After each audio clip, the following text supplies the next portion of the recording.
and went absolutely nuts on it when I was watching TV in the evening, basically just sat on the sofa, squeezing the hell out of that, and found things an awful lot better. Your colleagues have put pressure on you to clear your desk before you go and stuff. And it's a stolen moment, isn't it? You know, it's a little window. It's the life you wish you were leading all the time, but that's why it's called a holiday. They actually take like blades to their quads and stuff like that.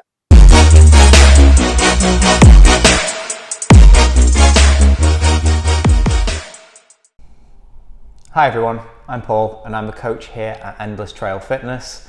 My goal is to help mountain bikers get more out of their precious riding time by using evidence-based training and nutrition strategies.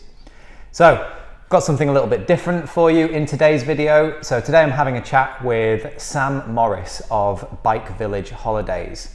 So Sam has been a mountain bike guide in the Alps for 20 years, setting up Bike Village back in the year 2000, 22 years.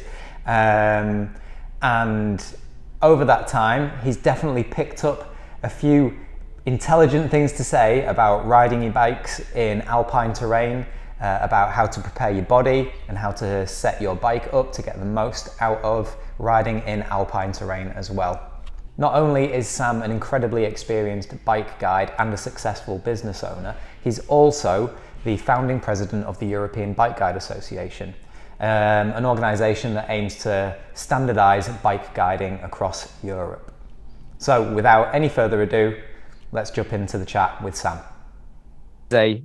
Also, who is the average Bike Village customer? Like, I mean, you probably don't have an average, but if you could speak to that a little bit, that would be cool. No, I do. Yeah, absolutely. To start with, I think that's the thing. Like, everybody thinks coming out to the Alps, we all get imposter syndrome, don't we? And I think we all kind of like imagine when you come out mountain biking somewhere where the terrain is quite sort of demanding, like it is in the Alps. I think it's quite easy to imagine that everyone else riding in here has been prepping for it all year and does nothing but ride. They're probably in their 20s, you imagine them footloose and fancy free, and all they want to do is ride. And like the reality for us and for me, like I'm pretty much our target clientele at the moment, which is to say, like, well, I'm mid-40s now, but mid-30s through till mid-50s with a damn busy job and not enough time to ride. And the week that you've got in the mountains is something that you've had to work pretty hard to free up for yourself. You know, you sacrificed a lot of things. You'd love to be on the best form of your life for it, but the reality is you're probably having to do some overtime at work in the 3 or 4 weeks leading up to it because you're going away and colleagues have put pressure on you to clear your desk before you go and stuff. And it's a stolen moment, isn't it? You know, it's a little window. It's the life you wish you were leading all the time, but that's why it's called a holiday. So it's not something we all have to abandon the image that we're going to be perfectly prepared for our trips to the Alps. We're not elite level racers. We can't dedicate our lives to it. You're trying to have fun. That's the main thing, isn't it? So I think the focus on all your preparation has to be how to not just have the most fun on the week or two that you're out here, but how to actually enjoy the run up, how to enjoy the preparation. Like the work you do to get ready for coming out should be fun as well. It's all part of that picture. Absolutely. No, I really like that. And I like the reality check that, you know, people aren't like training on, perfectly periodized training plans and like peaking for their week out in the Alps. Like, you know, life intervenes all the time.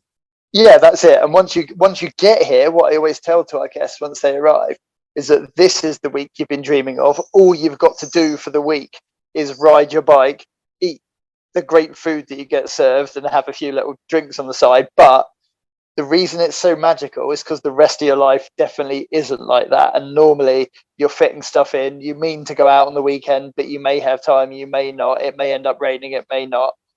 You're just everyone's trying to squeeze the fun around the kind of constraints of being a grown-up, aren't they? Yeah, 100%. And I think that's something that I'm super aware of when it comes to like writing training programs and things for people. And it's like, this person may actually only have like 20 minutes 3 times a week to actually fit this in. So what can we do in that time? How can we make it count? Yeah, exactly. No, that's awesome. Thanks, dude. That's a really, really useful insight. So what would, if you were going to describe to my listeners, viewers, like what's a typical bike village week like if they've not experienced this kind of riding before? If they've not been out, it varies tremendously, because we kind of try and tailor it to the people that come out. So we've got kind of, over the course of a season, I'll be running weeks that range from people that have never ridden the Alps before and have never done much beyond like red grade trail centre stuff in the UK, to people that have ridden the Alps for 25 years and are happy hiker biking up to the top of summits and kind of riding off. So it's sort of tricky to generalize, but in a week you tend to basically turn up at Saturday's a traveling day, which always tires. It's always knackering traveling, like it beasts everybody. You get dehydrated because you probably have a couple of beers at the airport and stuff as well, and when you arrive. So Saturday people arrive. Sunday's a bit of a shakedown ride, so we kind of head out locally somewhere where we've got a really high density of trails that we can choose from, so we can pretty much get everybody used to the area, get everybody warmed up in the right way, get everybody started off on the right foot, and then tailor the trails to match what they're feeling like on day one, and then plan the rest of the week from there. And then you've got Monday, Tuesday ride. So we'll kind of plan the Monday, Tuesday rides from there, which the kind of goal is to hit Wednesday pooped but very happy, if you know what I mean. Like happy, because Wednesday's kind of a rest day. So the idea is, by the time you get on Sunday, you don't think you're going to want a rest day, and by the time you get round to Wednesday, you realize that on account of everything we talked about so far, not being an elite level, no, I'll take that back. Even the Tour de France take like a break a week. Yeah, it's a very good point. So you kind of got to remember that, and they do spend their lives doing it. And then Thursday, Friday, some more big days in the mountains out riding, and it's kind of finding what everybody's individual version of epic feels like. Like that's really that's what our job is making that happen, I think. That's, like you say, a shakedown ride on the Sunday, and just to see who's at what level, so to speak, and you kind of portion up the groups and all of that kind of stuff. Apart from the last time I stayed with you, where Ollie just tried to kill us. He destroyed you. It was a huge ride. It was enormous. We've had a couple of years because of COVID. We've basically run well, I'm currently doing the accounts for last year, so I know we were running at about 1/5 of what we normally run at. And I think we were just so happy to be guiding Ollie when you came out. He realised you were all up for pretty much anything, and just took you out and destroyed you on day one, didn't he? It was amazing. It was the best day one. It was really good. And I kind of came out thinking, I'm going to go and do some local stuff on the rest day, but definitely just went to the pub track on the rest day. Just chilling. Yeah. 100%. It was really good. No, that's really, really useful, because like you say, there's lots of people out there whose kind of experience of mountain biking is, a few laps of the Surrey Hills, and I'm absolutely not trying to be like derogatory of riding like your local trail network. I mean, I rely on my local trail network massively for getting so much of my riding in, so many of my miles in. But it is, if you've not ridden, even riding in Scotland, I think, which is, or the Lake District, I really feel like once you've got the lifts and things to cut around the hills, and of course you guys are awesome with like using the vans a little bit to kind of break the back of some of the biggest climbs, so that we can like maximize that descending time. It's just like the sheer duration of some of the descending is something that you're just not going to experience anywhere in the UK. That's it. Well, I think, and we'll probably get on to, like, in terms of physical preparation, it's funny how much, and I know, like people always focus on pedaling, and it's as much upper body and core conditioning that you need rather than anything else, to be honest. Yeah, I think you're absolutely Yeah. right. So I remember first time I went and visited you guys, and gosh, this is like 2014, 2015, something like that. And if you've done a few uplift days in the UK, and you can basically clear a load of jumps that people have built locally and ride a few things like that, you think you've got riding pretty much figured out, or at least I did. And then I remember we just dropped into one of the first descents local to you. I think we'd been up by the chapel, not the chapel that's like on the big rocky outcrop. It's another like white, beautiful chapel in the middle of like green, lush meadows. Not Notre Dame de Vernette, it would be. That'd be very right nice. on day one. Yeah. And following the amazing Raimondo, and the switchbacks, and just the sheer like gradient of them and tightness of them, and like for me, they're something that kind of does characterize some of the best riding that's around you guys. So like I think that you're something of a master when it comes to these. You've definitely got your 10,000 hours. I've done the reps, that's for sure. I don't think there's not much talent going in, but there's definitely been repetition, that's for sure. You I don't think I've ever seen you dab. And so could you try and like describe to people like those kind of maneuvers and how being able to ride them is just super cool for your general bike handling, and can also maybe little drills that they can do at home that could help prepare them for those tight, awkward corners that you get in the Alps? Absolutely. Yep. So the tight corners is kind of two things for me, just thinking off the top of my head, but slow speed handling skills are such a huge part of technical mountain biking, but such an overlooked part of most people's like cycling life sort of thing. We all want to go fast, and we forget that to go fast, you kind of have to be able to go slow as well. So that one, the easiest way to work it in is if you've got a cycling commute to work and it's just track standing at traffic lights. That's like number one drill. If you can if you do have a commute, just every time you roll up to a traffic light, try and stay motionless on the bike, crank your front wheel a little bit sideways, and do that kind of rocking forward on the pedals, hitting the brakes, and then pulling the bike back, and just keep that movement going on and on and on. And the super tight switchbacks downhill are pretty much like a downhill track stand, really. Like that's what they are. You've got to be comfortable with your bike almost motionless. So low speed skills, and even if you don't have a commute, just mountain biking, because we all stop like dozens and hundreds of times in a ride. Just try and stay balanced when you come to a standstill, just try and stay balanced on your bike as long as you can before you put a foot down. That's all it is. Nothing more complicated than that. And if you go online, you'll find a million drills out there for how to track stand. Ryan Leach will teach you how to do it. So you can look up good fun drills. If ever I get my bum and gear to do some technique videos, we'll do some, but I'm not quite there yet with video editing. But it's so one would be practice that, and then two, it's all about being comfortable with having your weight forwards on the bike. And it's a bit like learning to manual. It's about getting comfortable with having your weight right at the kind of rearward extreme of your kind of your weight distribution on the bike. Those switchbacks, it's all about being comfortable with a lot of weight on your front wheel, pretty much, because when you get to the super tight ones, you'll have seen it. Like there's the Alpine flick, you see it in videos all the time, and it's somebody rolling into a tight switchback and then popping their back wheel up into the air and pivoting around a little bit, dropping it down and popping out.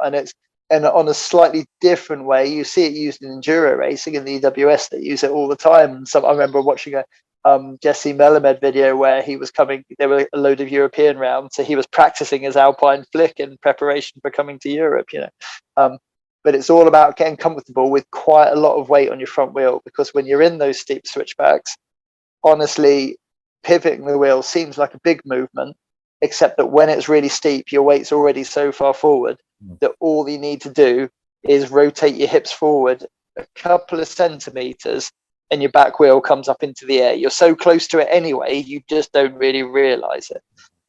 So to practice that, so what have we got? We've got riding slowly, and to practice having your weight right at the front, just practicing little endos, and they can be little crappy car park endos, anything, just little teeny weeny ones, and practice them and do it systematically. It's all about creating a safe progression. All skills instruction, skills learning is about a safe progression. So you do it systematically. So to begin with, you ride along on some grass and you grab a big enough handful of front brake and you rock your hips forward and you keep nice and strong in your arms. I wish we could do this with a visual prompt as well, because talking about it, we won't get too far. I'll maybe see if I can steal some like videos and as long as I give credit, it'll be okay. It. Yeah. There you go. But basically, a straight line, little mini endo, and just get your back wheel off the ground by an inch for half a second. That's fine. Start off doing it like that and do it 100 times and you'll be 6 inches off the ground for a couple of seconds. Do it 1,000 times and you'll be even more so. And then as you're doing it, start turning your front wheel a teeny bit and you'll notice that your back wheel swings around a little way. And that's all it is in the corner as well. So just demystify it, practice it on the flat, and it'll be much less scary when you need to do it in situ. That's it. There's my 2 tips. No, that's awesome. Yeah, because they were I mean, it's something that it's quite hard to practice otherwise in the UK. Like, you're just not going to find that many of those corners linked up. Maybe in bits of, I mean, I think I've found some stuff like that in the Lake District, but Lakes is good. Lakes is good for it. Yeah, there's some very awkward and maybe not fully sanctioned trails like that. Absolutely agree with that. And I remember also you guys making us like put our bars a little bit higher if we had the space on the steerer tube to do it. And absolutely, I wonder if it was coming off like 2014, we'd all seen Sam Blenkinsop with like a slammed front end on a downhill bike with like a fully flat bar. We all thought, this is how you ride like Blenky. And it works fine on a UK trail. And then the minute you get onto the kind of stuff that you're talking about and you realize my front end is too low. No, nice high front end works wonders out in the mountains for sure. Yeah, definitely. So could we use that to like seamlessly segue into kind of all of your thoughts on bike setup? And because I imagine like mechanicals, as well as like bike handling and all of that, you know, mechanicals aren't great because they kind of ruin the flow of a ride as well. And the last thing you want is people kind of up into the wee small hours trying to rebuild an XT mech or something. Sorry. For bike setup, it's to be honest, there's no great mystery to it. Like it's for the Alps, just run heavier. If you forget getting away with light tires, just like tires for the Alps should weigh about 1 kilo for your front tire and about 1.2 kilos for your rear tire. That's just and that's starting as, it's not a minimum. Some people say they can get away with less. Be like, well, you just don't really want to get away with less, to be honest. And it could be, if you're talking Maxxis compounds, it could be exo front and rear, but with a foam insert in the rear. Or if you're talking your Schwalbe compounds, but they've changed them and made them heavier. But like, it's a super trail up front and super gravity out back, basically. Like it's roughly that. So nice strong tires that you're just not going to puncture during the week. Essentially, it's such a pain that you just don't want to do it. Suspension wise, it's so much easier to set up suspension well nowadays than it used to. Like even just 5 years ago, there'd be such poor like low speed compression damping that a lot of forks would just slump through as soon as it got steep and your weight went forwards. You'd have just lost 2/3 of your travel. Whereas now forks seem to set up and prop up so much more nicely.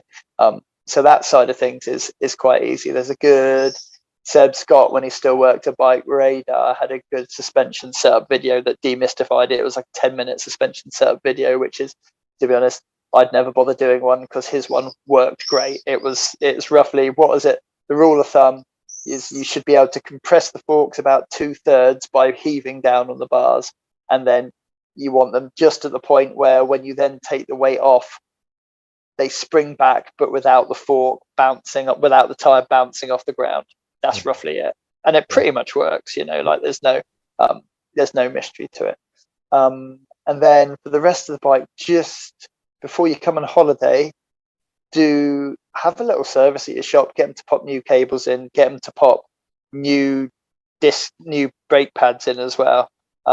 Check your discs; they might be worn from a couple of winters of sloppy UK riding. Just get the little consumables taken care of, because when you do come out, you've only got a week, and if you lose a day to fixing your bike, it's a bit of a shame. Basically, it's not the end of the world, but it's best avoided. Yeah, and I think there's certainly no need to have a full sus, is there? Like I've seen plenty of people ripping hard on hardtails. Absolutely, we've had tons of pinners out on hardtails, and I use full suspension during the guiding season because I'm doing it every day, and I'm middle-aged now. But out of season, I ride a hardtail out here as my regular bike. And a pretty big burly thing. Like it's got a set of lyrics on the front, and it's a pretty chunky little bike. But I absolutely love it. So you can have a great time on a hardtail out here too. Yeah, no, that's great, because I think people think like, oh, it's like serious enduro bike territory, and it's like actually it's natural trails, and a modern trail bike is like I say, hardtail's fine. Anything like we've got this emergence of down country bikes out here. Pop the last couple of years, pop some slightly tougher tires on, and your down country bike's fine. Like modern anything, what I would say the defining factor is modern geometry. Progressive geometry on a bike, and as long as you've got a reasonably long front center, a nice slack head angle, and a pretty steep seat angle, you're in for a good time. That's all it is, really. Yeah, definitely, 100%. I must admit, I've been fiddling with my bike, and I put an angle reducing headset on the front of it recently. So it's sitting at something like 62.5 degrees on the front, which is objectively sounds ridiculous. And I think I think the first time I jumped on it, it was like, oh, this is a bit floppy. And now we're like, I don't even notice it. It just feels amazing. So brilliant. Yeah, but I'd be interested to see how it copes with the Alpine steeps, whether it makes them better or worse. I'm not sure. Yeah, it'd be great. I think it's like because I've been here since 2000, and my bike now, my full susser it's got to be like nearly 20 centimeters longer than the bike I would have first come out here on. And it's better in the switchbacks. It's not and the tight stuff. It works way better because that nice long front center is perfect for being confident about putting your weight and pushing it forward. Longer bikes are better in the tight stuff. Truth of a steep techie ride. Cool. Thanks, dude. That's awesome. Just like I lost you there, but we got all the audio. It just kind of did the kind of robot running out of batteries thing for a moment there, but then all the audio caught up. Good. Cool. So let's shift on to the bit that obviously I'm super obsessed with, which is like the physical side of things and like the training interventions and things like that people can do. So like where do you hear people say, I wished I'd done a bit more of this before I came out? The descent is where it's more about yourself, isn't it? I think, and kind of sort of pushing yourself a little bit sometimes. And that's where people quite often realize, I think, that the Alps are bigger than them, and that you need good grip strength, good upper body strength, good core strength. And it's definitely. I think that it's the same. Like I've written a few bits and pieces about like dealing with arm pump and stuff like that. What's really funny is that I have motocross riders commenting saying like mountain bike arm pump ain't nothing. And for all I understand, that is true. Like something I didn't know is that those guys actually have their fascia like cut open at the high level sometimes to deal with it. Oh, Jesus. Yeah. So like arm pump is like it's caused by that like repeated gripping. Yeah. And Yeah, you yeah, basically get like a buildup of like blood and metabolites in the arm. yeah. And what can happen is all of that blood will eventually end up kind of swelling the forearm muscles, which are responsible for our grip, and it pushes out against the fascia, Yeah. which is like the bag the muscle is in, Yeah, and it's just incredibly painful. And so they have a fascial release procedure performed oh, sometimes, where it's just cut open, just like that's proper redneck. That's going back to like turn of the last century, 1900s. There were loads of ultra endurance events, like 6-day walking races and stuff like that. They'd fill a stadium and there'd be massive sporting things, like spectator things.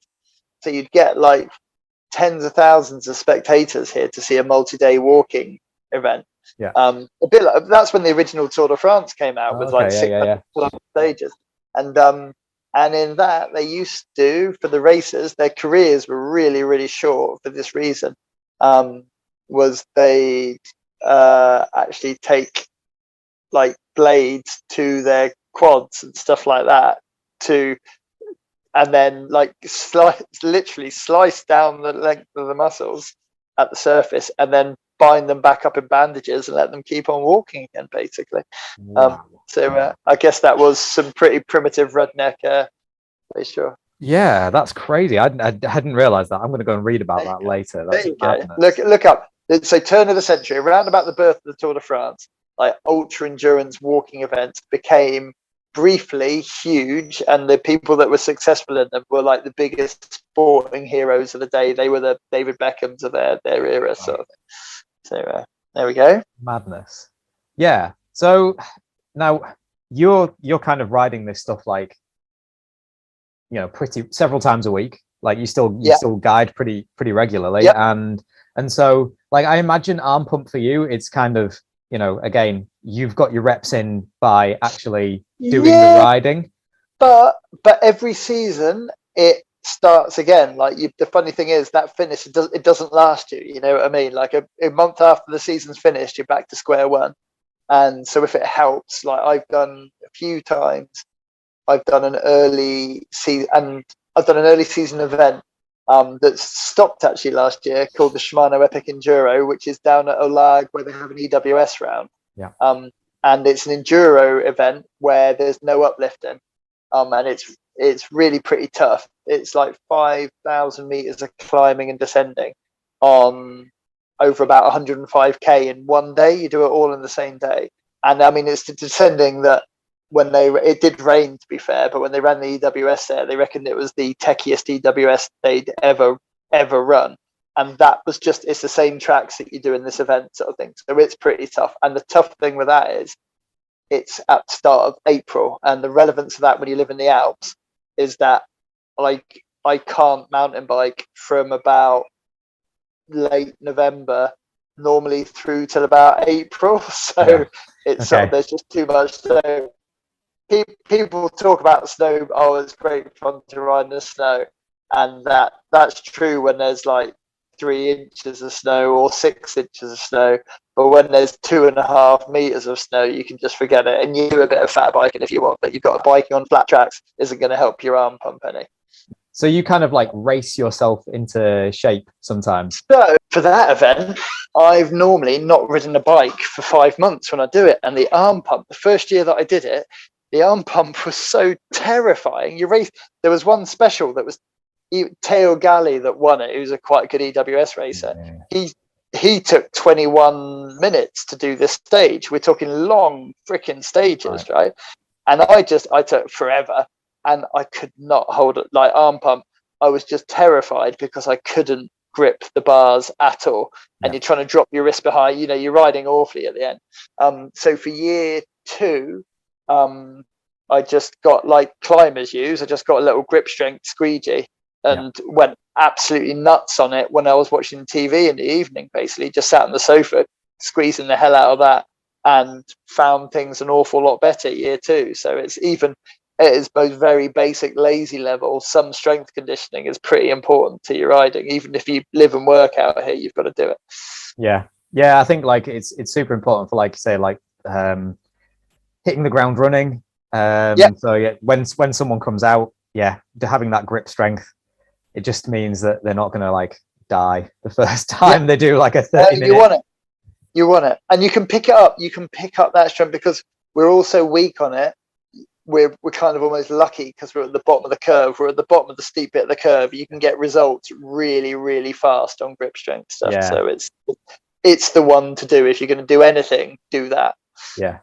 You get the newbie gains, we would call them in exactly. Yeah, absolutely. Yeah, because you're like so detrained. It's like doesn't matter what you do, it will cause you to progress.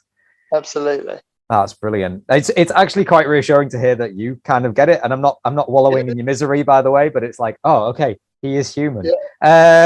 So that's cool. I mean, I've actually just purchased some secondhand rev grips to see what they do. No, mate, I would be interested in those. I've wanted to try them on my hardtail in particular to see how much they help, because some of the claims floating out around them are pretty interesting, aren't they? They are, So I was going to take them on like a local descent, which is one of the last times I can remember actually having some like forearm pump. And I was going to do like a back-to-back with those and some good old death grips, you know, one of the most popular grips out there. I thought about, because I've wondered about testing them, and the thing is with grip stuff, you could probably run like one grip, you could run left and right, just run one on one side and properly test it. Like it would absolutely work. That's how Guy Kestevan apparently tests shoes as well. So he can test twice as many shoes per day. So he'll run like odd shoes, odd gloves, and things like that. Factory testing, I like it. That's brilliant, Sam. Yeah, I'll let you know how I get on with those. And let me know. I'm curious about those. Yeah, that's wicked. Sam, thank you so much for your time. I'm aware that we're on like the final minute. I can see that you're losing the light in the Alps there. Go on, I am. It's almost there. But yeah, I hope you have a fantastic season now that COVID is basically a dim and distant memory. Let's hope so. Hope so. I know it was like a super challenging time for you in terms of your business, and it's awesome to see you kind of come out of it and still powering on. Thank you. Thank so you that's very much. Brilliant. And although I would love to get out this summer, but I'm not sure it's going to happen this year. But as you know, like we talked about, the weeks you get to do it are kind of the stolen weeks in life where everything comes together, aren't they? And that's why it's a good idea to get ready for it a little bit and make the most of it. Absolutely, mate. Sam, Take care, mate. Absolute pleasure. Thank you. Okay, I'd just like to thank Sam for taking the time to talk to us. And if you want to learn more about Bike Village holidays, I'll leave a link in the description below, but you can find them at www.bikevillage.co.uk. I've stayed with them 3 times, and yeah, I think they're the best damn holidays in the Alps. Also, if you like this kind of content, please don't forget to check out my website, www.endlesstrailfitness.co.uk. And it would be really helpful to me if you would consider signing up for my newsletter. You can also find a link for that below in the description. Okay, folks, take care. Hope you all got some great riding planned in the future. I'll see you on the trails. Cheers.